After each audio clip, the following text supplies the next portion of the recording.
오늘 아침 뉴스 연구소.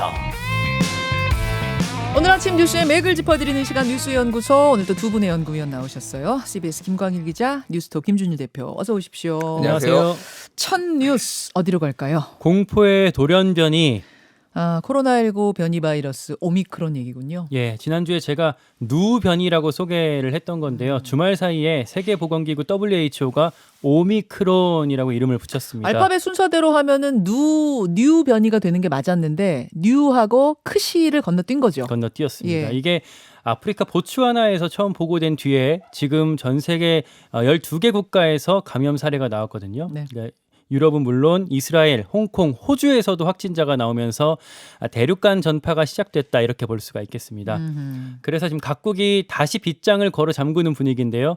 우리 정부도 남아공, 보츠와나 등 아프리카 8개국에서 오는 외국인 입국을 전면 금지했습니다. 네, 오미크론 전파력이 이제 세다라고 전문가들이 대체로 보고 있는데 상당히 공포스러워요. 뭐 이게 전파력이 델타 변이의 6배다. 뭐 백신을 뚫는다. 심지어는 공기 중에 전파가 된다. 뭐 이런 무시무시한 얘기가 오가고 있거든요. 네, 네. 근데 이제 특성을 파악하는데 최소 2주 정도 걸린다고 합니다. 문제가 지금 국내 상황도 심각하다는 건데요. 하루 사망자가 50명대, 위중증 환자는 600명대로 연일 최대치를 경신 중이거든요. 그렇죠. 근데 이제 병상이 없어서 대기하는 환자가 수도권에만 1,000명이 넘습니다. 일단 정부가 오늘 오후에 방역 종합 대책을 발표한다는데요. 오미크론 변수가 같이 다뤄져야 할 것 같습니다. 김준일 대표. 예. 그러니까 원래는 13번째 알파벳을 써야 되는 건데 13, 14번째 알파벳 건너뛰고 15번째로 간 거예요. 이게 예. 뭐 중국 눈치 보느라고 이제 크시, 시 이렇게 부르는 그것을 건너뛴 거 아니냐 얘기가 나오던데 어떻게 보세요? 그러니까 공식적으로는 이렇게 얘기를 했어요. 성으로 쓰이기 때문에 쓰지 않았다. 무슨 얘기냐면은 누는 NU는 뉴랑 혼동하기 쉽다. 누 변이하면은 뉴 바이러스, 뉴 뭐 바이어런트 뭐 이렇게 해석을 할 수가 있어요. 뉴 이렇게 발음이 되니까. 예, 예. 크시는 이게 이제 XI로 영어로 알파벳으로는 XI로 표시를 하거든요. 그러니까 크시지만 영어식으로 발음하면 시가 되잖아요. 예, 시. 그러니까 이렇게 되면은 정확하게 이렇게 얘기했어요. 성씨로 쓰이기 때문에 사용하지 않았다. 근데 이 성씨가 해필은 시진핑의 그 시거든요. 그러니까 이게 중국 눈치 보는 거 아니냐는 사실 이제 언론들의 해석인 거죠. 언론들의 해석인 거고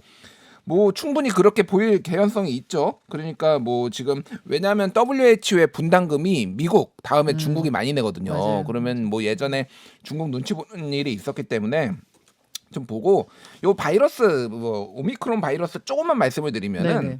그러니까 이 바이러스가 그러니까 이게 코로나 바이러스라고 하면은 이렇게 태양처럼 이렇게 막 돌기들이 막 튀어나 있잖아요. 막 이렇게. 그렇죠. 그 뭐 돌기가 왕관을 닮았다고 해서 코로나 바이러스 그렇죠. 거죠. 거기가 이제 스파이크 단백질이고 거기가 변이가 단백질이 바뀌면서 되는 거거든요. 이게 네. 근데 인간 세포 수용체랑 결합을 해가지고 이게 인간한테 감염이 되는 거예요. 네. 근데 이게 변이가 생겼는데 이게 변이가 생기면은 인간 세포 수용체랑도 결합이 안 될 가능성도 있어요. 잘. 그러니까 이게 두 가지가 다 있는 거예요. 그러니까 그게 그러면은 이를테면 치료제나 이를테면 백신을 피할 수도 있지만은 네. 이게 그 수용체랑도 인간하고도 결합이 안 될 수가 있기 때문에 무조건 엄청나게 많이 변했다고 해서 이거를 무조건 두려워할 건 아니다. 그러니까 변화가 많다라는 건 맞거든요. 예. 근데 이거는 그래서 아직 데이터가 충분하지 않아서 지금은 지켜봐야 된다. 충분히. 예. 지금은 이제 안개 속 상황, 깜깜한 상황, 모르기 때문에 더 두려운 상황, 뭐 이렇게 봐야 되는 거예요. 그렇죠. 예. 그렇군요. 그러니까 지난주에도 한번 말씀드렸는데 이게 전파가 더 커지기 전에 소멸할 수도 있어서 이렇게 우리가 대비는 좀 하되 너무 두려워할 필요는 하기에는 조금 이른 감도 있는 것 같습니다. 이 얘기는 잠시 후에 전문가와 함께 또 직접적으로 더 깊이 있게 들여다보기로 하고 아무튼 주가가 떨어졌어요. 이 영향으로. 예, 지금 주가가 그러니까 금요일이죠. 금요일에 미국 뭐 영국 할 것 없이 지금 2%에서 3% 정도 다 빠졌습니다. 엄청 많이 빠진 거거든요. 그러니까 이게 만약에 추수감사절 연휴가 다음 날이기 때문에 오후 1시에 장을 폐장을 해서 하락폭이 이 정도다라는 얘기가 나올 정도예요. 예. 그러니까 이거 불확실성에 원래 이렇게 장이 많이 빠지잖아요. 그러니까 그렇죠. 오늘도 한국 증시, 미국 증시 다 빠질 것 같습니다. 지금. 예, 세계적으로 지금 남아공과 그 인근 지역에 대한 입국자들 입국 막고 있는 빗장을 걸어 잠그고 있는 이런 추세라는 거. 그리고 WHO는 관심 단계를 건너뛰고 바로 우려 단계로 오미크론을 지정했습니다. 이렇게 지정한 건 지금 델타 변이하고 오미크론 변이 두 가지밖에 없는 뭐 이 정도 상황이라는 걸 여러분 인지하시고 잠시 후 전문가와 함께 더 깊이 있게 짚어보죠. 우리는 그 다음으로 갑니다. 대선 D-100일 청년 앞으로. 예, 대선 판세군요. 예. 주말에 여야 모두 지금 청년에 초점을 맞췄습니다. 양쪽 다 이제 선대위가 돌아가기 시작하면서 그런지 일정 메시지 공약 뭐 이런 게 좀 더 날카로워졌더라고요. 청년 쪽으로. 네. 먼저 민주당 이재명 후보 오늘까지 3박 4일로 호남을 돌고 있습니다. 어제 발표한 광주 지역 선대위원장이 화제였는데요. 공동 선대위원장 10명 중에 8명이 20, 30대 청년이었고요. 네. 다른 한 명은 고3 여학생으로 발탁을 했더라고요. 고3 고등학생. 예. 청년이랑 같이 하겠다 뭐 이런 의미로 해석이 됩니다. 네. 이재명 후보는 또 광주 곳곳을 돌면서 윤석열 후보 전두환 발언 이걸 계속 강조를 했고요. 본인은 역사 왜곡 단죄법이란 걸 만들겠다고 공약을 했습니다. 역사 왜곡 단죄법. 예.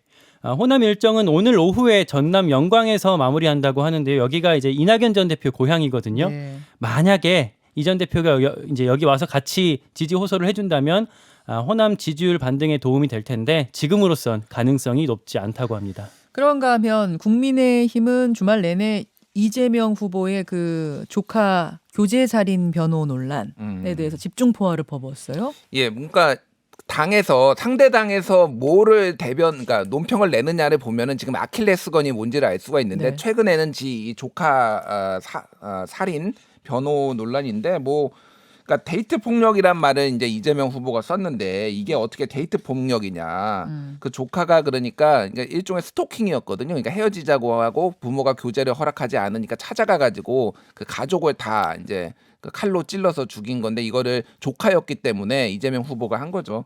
그래서 일단 변호사는 누구나 뭐 아무리 악독한 범죄를 저지르는 사람이라도 이제 변호를 해야 되는 의무가 있고 이제 권리가 있는 변호받을 권리가 있는 거죠. 그 범죄자라도. 다만 이게 정치의 영역으로 들어갔을 때는 이제 이렇게 논란이 생길 수 있다. 이 정도로 생각을 하면 될 것 같아요. 어쨌든 그래서 이거에 대해서 이제 집중 공격을 했습니다. 강서구 PC 살인 사건하고 비교를 한다든지 그러면서 피해자 가족에게 제대로 사과조차 없었다. 네. 이런 얘기도 지금 계속 이제 논평이 이제 하루에만 3개가 쏟아졌습니다. 예. 오늘 뉴스닥이 준비가 돼 있는데 이 이야기가 한 번 더 거론이 될 것 같아요. 이 부분에 대해서 단순히 조카였기 때문에 그런 것을 넘어서 다른 사건도 이런 식의 변호가 있었다. 이재명 변호사 시절. 뭐 이런 이야기들이 지금 국민의힘에서 나오는 것 같은데 자세한 얘기는 김근식 교수한테 더 자세히 듣기로 하고 김광일 기자. 국민의힘 상황을 좀 더 살펴볼 수가 있겠는데요. 윤석열 후보가 어제 그 선대위 청년위원회 출범식을 열었습니다. 네. 각 분야에서 잘 나가는 청년들로 위원들을 꾸리고 윤석열 후보 본인이 직접 위원장을 맡았습니다. 뭐 청년을 국정 운영의 동반자로 삼겠다 뭐 이런 얘기인데요. 그러면서 청년 보좌역이란 걸 띄웠습니다. 청년 보좌역을 청와대 비서실이랑 모든 정부 부처에 배치해서 의사결정에 참여시키겠다라고 밝혔습니다. 내가 대통령이 되면 그렇게 하겠다. 예. 국민의힘 선대위는 지금 김종인 위원장 없이 그냥 가는 분위기입니다. 김병준 상임선대위원장 원톱 체제로 가동을 일단 시작을 했고요. 윤석열 후보가 오늘 세종시를 찾는데 세종시 설계자라고 이렇게 불렸던 김병준 위원장이랑 여기 동행을 하면서 김 위원장한테 힘을 싣는 모양새입니다. 예. 이준석 대표가 여기에 함께 간다고 이렇게 알려졌잖아요. 일정이 공지가 됐는데 이준석 대표는 그걸 몰랐다는 이야기도 있고 막 이래서 잠시 후 인터뷰를 제가 할 거지 않습니까? 그때 한번 요 질문도 해보도록 하겠습니다. 그러잖아 김가연 기자. 예. 지금 이재명 후보 지지율이 민주당이 전통적으로 호남에서 나오던 그 정도 지지율, 그 정도의 압도적인 지지율은 안 나오고 있다. 이 부분에 대해서 민주당이 고민이 깊다면서요. 그러니까 원래 사실 민주당이 호남에서 거의 90% 몰표 안팎으로 받게 되는데 지금 그 여론조사 보면은 뭐 60대 20 이 정도가 이제 대체로 나오고 있거든요. 아마 이제 이낙연 전 대표 지지했던 사람들이 여기 다 결집이 안 된 모양인데 요것 때문에 호남에 특히 더 지금 공을 기울이고 있습니다. 그래서 민주당에서. 이낙연 전 대표가 동행해 줄 것을 뭐 굉장히 원했을 것 같은데 잘 안 된 모양이에요. 그러니까 심사가? 얘기를 했는데 이낙연 전 대표 측에 좀 취재를 해보면, 그러니까 우리랑 사전에 상의하고 발표한 게 아니라 아주 통보식으로 우리한테 얘기를 했다. 그래서 임박해서. 불쾌하다. 그리고 이낙연 전 대표는 지금 다른 지역 충청이랑 영남 다른 지역에 지금 일정이 있는데 일정이 잡아놓은 상태에서 우리랑 상의 없이 이렇게 통보하면 어떡하냐 이렇게 좀 상당히 불쾌해하고 있습니다. 여전히 좀 그런 분위기군요. 예. 조금 앙금이 아직 여전히 남아있는 듯한 느낌. 예. 보겠습니다. 다음 상황으로 한번 넘어가 볼까요? 한 가지 또 밤사이에 좀 눈에 띄는 상황이 그 손학규 전 바른미래당 대표가 예. 오늘 대선에 출마한다고 하더라고요. 손학규 전 바른미래당 대표 대선 출마 선언. 네. 민생당의 대변인 했던 분이 어젯밤에 이제 기자들한테 공지를 했는데요. 이 분이랑 어제 통화를 해보니까 민생당 소속으로 나갈지 아니면 무소속으로 손학규 대표가 출마를 할지 이제 오늘 언급이 될 거라고 합니다. 네, 어떤 배경이라고 봐야 돼요? 약간 손학규 대표의 출마는 좀 예상치 못했던 상황이어서 조금 혼란스럽네요. 뭐 소위 말하는 제3지대로 낸 뭐 단일화가 됐든 뭐 세력 규합이 됐든 이런 얘기들이 나오니까 거기에 지분을 좀 가지고 주도권을 가지고 정치를 재개해 보겠다라는 건데 실제 얼마나 영향력이 있을지는 좀 봐야 될 것 같아요. 네, 손학규 대표. 제3지대가 지금 파이가 그렇게 별로 안 크거든요. 양극화가 이렇게 되면서 근데 그 안에 또 심상정, 뭐 안철수 또 저 김동연 부총리까지 네. 지금 막 이렇게 피가 튀고 있는데 게다가 또 저 손학규 대표 같은 경우는 지금 세력도 거의 없습니다. 이제 구 손학규 세력이라고 하면 거의 지금 이재명 후보 캠프에 많이 주축을 이루고 있고요. 또 뭐 바른미래당 때 같이 했었던 뭐 장진영 변호사 이런 사람들도 거의 국민의힘에서 활동하고 그렇죠. 있기 때문에 그렇죠. 세력도 없어서 아마 변수가 되긴 쉽지는 않을 것 같습니다. 예, 이것도 주목해 보겠습니다. 다음 이슈로 가죠. 검찰의 시선 50억 클럽으로 대장동 수사 속보 점검해 주십시오. 예, 검찰이 주말 사이에 곽상도 전 의원이랑 권순일 전 대법관을 비공개로 소환을 했습니다. 지난주 금요일에는 또 박영수 전 특검 그리고 홍성근 머니투데이 회장까지 조사를 했고요. 네. 이 사람들이 다 50억 클럽이라고 국민의힘이 국정감사에서 공개했던 명단에 있던 사람이었거든요. 그렇죠. 뭐 김만배, 남욱 뭐 이쪽에 이제 배임 혐의 수사를 일단락 짓고 이제 정치권 법 쪽의 로비 의혹에 속도를 올리는 것 같습니다. 50억 클럽 명단 속에 머니투데이의 홍선근 회장도 있다. 이 실명이 처음 공개됐어요. 예.